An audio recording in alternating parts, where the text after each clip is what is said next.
So picture this. It's a nice warm summer evening in 2019.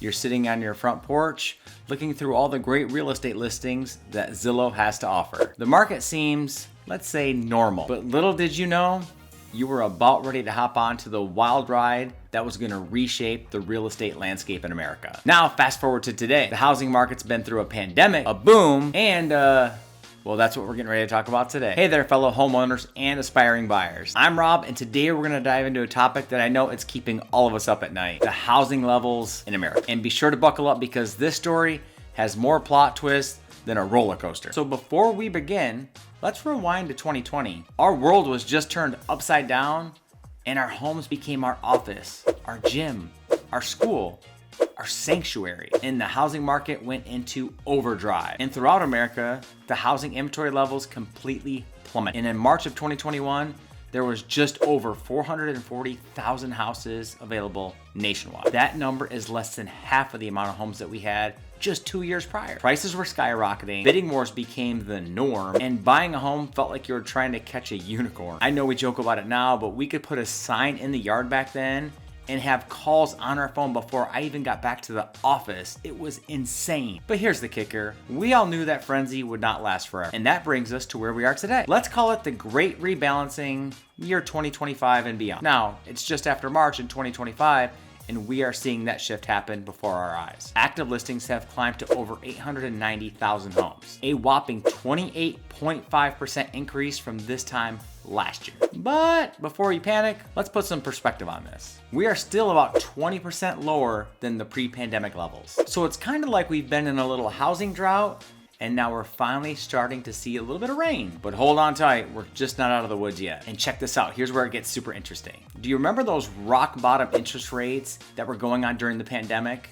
Of course you do. And if you weren't buying a house, you were absolutely refinancing. At least I was telling all my clients to refinance. I mean, shoot, I did as well. Well, those rates created a phenomenon called the lock-in effect. Let me explain. Imagine you bought a home in 2021 and got a 3% interest rate like many of our clients did. Now, obviously the rates are higher in today's day and age, but you're thinking about moving. But wait, can you really afford to give up that super sweet low rate? This is the dilemma that's keeping many sellers on the sidelines. But let's throw a little plot twist into that. The lock-in effect seems to be easing a little bit. We're seeing a slight uptick in the real estate listings hitting the market. Could this be the break that buyers are looking for? Speaking of buyers, I'm sure you're seeing all this stuff and you're feeling probably overwhelmed about all the data that's out there. Don't worry, I got you. And speaking of buyers, I'm sure you're taking a look at all this data and information thinking like, what the heck am I gonna do? You don't know which way to go, left, right, up, down, who's telling the truth, who's not.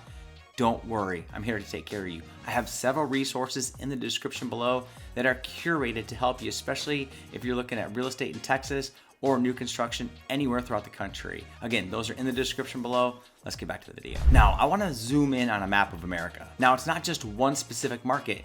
It's hundreds of local real estate markets moving simultaneously. Now, in the Sun Belt, think Florida, Texas, Arizona.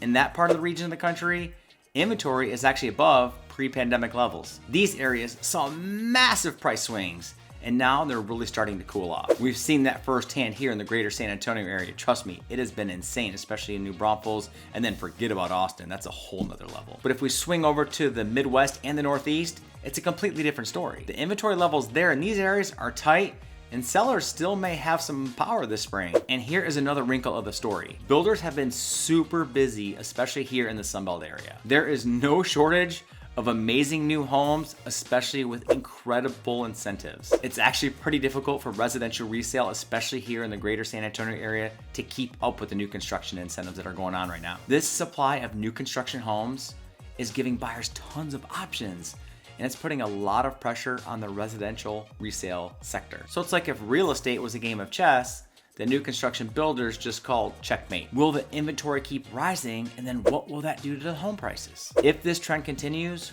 we will see housing inventory levels get back to the norms of pre-pandemic levels by year 2026 or 2027. But remember, real estate is local. And I tell that to people anytime we have a Zoom meeting, no matter where they are throughout the country, that what real estate is doing in my market will be completely different in your local market. This isn't just a statistical curiosity either. We are literally seeing the American dream being reshaped in real time. In cities like Boston or Chicago, buyers are still having a difficult time facing multiple offer situations and getting into their dream home. Meanwhile, in other cities in the South like Tampa, Austin, or here in the greater San Antonio area, buyers have had options that they haven't had in forever, it feels like. So remember early in the video we talked about that lock-in effect? I want to dig a little bit deeper into that and see how it's actually kind of reshaping the real estate market. The latest real estate data from March of 2025 shows something kind of intriguing. The new listings are really starting to ramp up compared to 2023 and 2024. And even though they are ramping up, they are still below the pre-pandemic levels. This suggests to me that the lock-in effect is loosening, but it's not completely breaking yet. Let's make this visual. Say you have a $400,000 house payment at 3%. Your monthly payment's gonna be pretty close to around $1,686. And obviously, depending on taxes and all that other stuff, your monthly payment's gonna be roughly about $1,686. Now, refinance that same $400,000 at today's rate of 6.5%, you're looking at a payment over $2,500. That is a swing of over $840 a month in interest alone. That's one hell of a good date night, or it could be a weekend family vacation, or something towards college savings funds. Now, I want to head back to the new construction piece we talked about too. While the existing homeowners may be staying put, builders have been getting after it like we talked about, but almost too much in some regions. According to the latest data, the latest number of new construction completed homes that were unsold hit 119,000 throughout the country in February 2025. That's at the highest level since 2009, an incredible 15-year high. New construction builders responded to the inventory crisis by ramping up production like never before. And we are seeing that especially here in the central/South Texas area.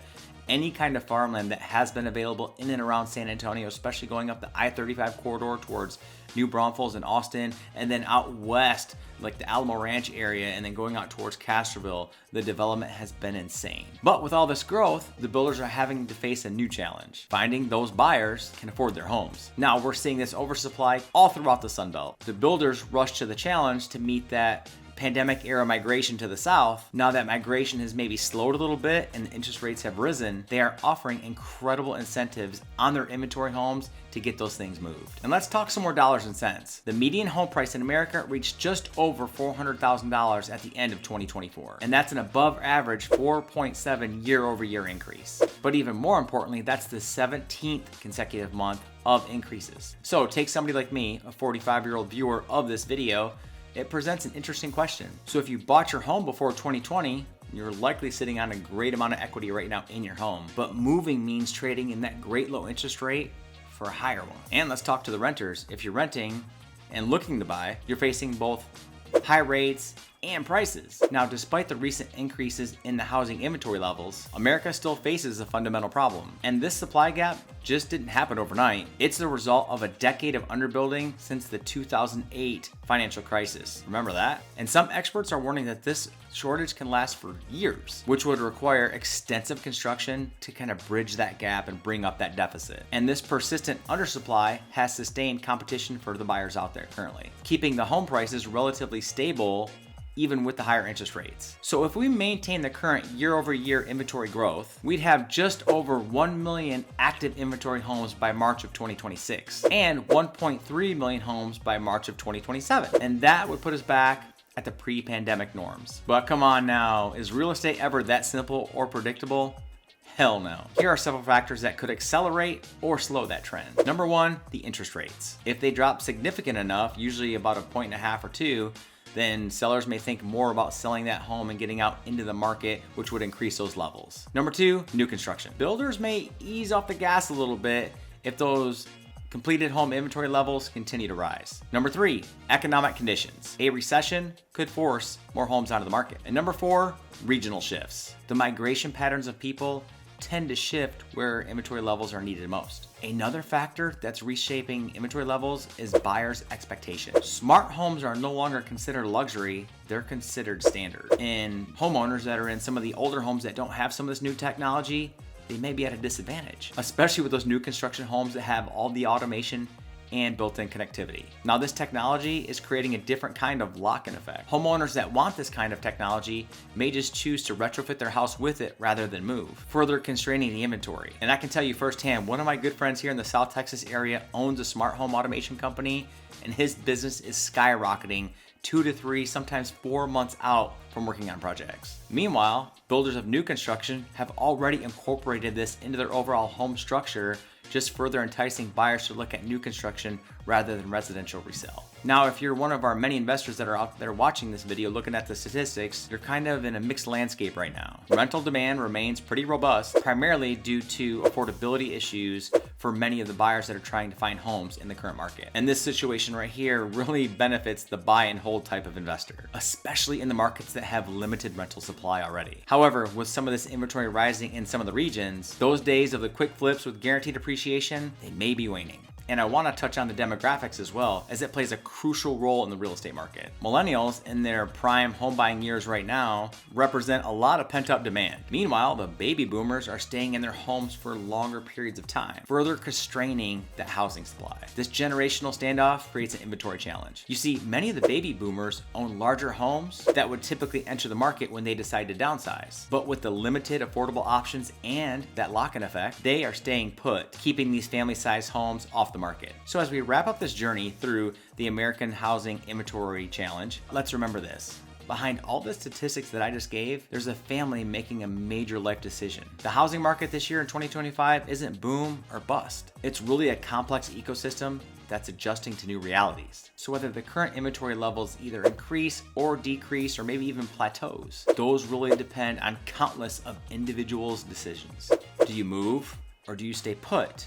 Do you build or do you renovate? Do you buy or continue to rent? What's clear is that I don't think anybody really wants to go back to the frenzied market of 2021. I mean, that took a freaking pandemic to get there, and nobody wants that. Nor are we likely to see any of the inventory booms that we saw in the early 2010s. For all you buyers out there, flexibility and patience remain key. For sellers, setting realistic expectations and listing prices, as well as strategic timing of the market, are very critical. And for homeowners not planning to move, understanding your home's current place in the real estate market can give you that education to make better either remodeling or refinancing decisions. But remember, above all, a home is more than just an investment. It's where you create memories, you build a life, and you take shelter from the storm, both literally and figuratively. As we navigate this new normal, keep your goals in mind. Stay flexible, and don't be afraid to seek advice. For any real estate agent that I recommend, it's gonna be free. I know you may think the housing market may be complex, but with the right information and guidance, you will be able to make decisions that work for you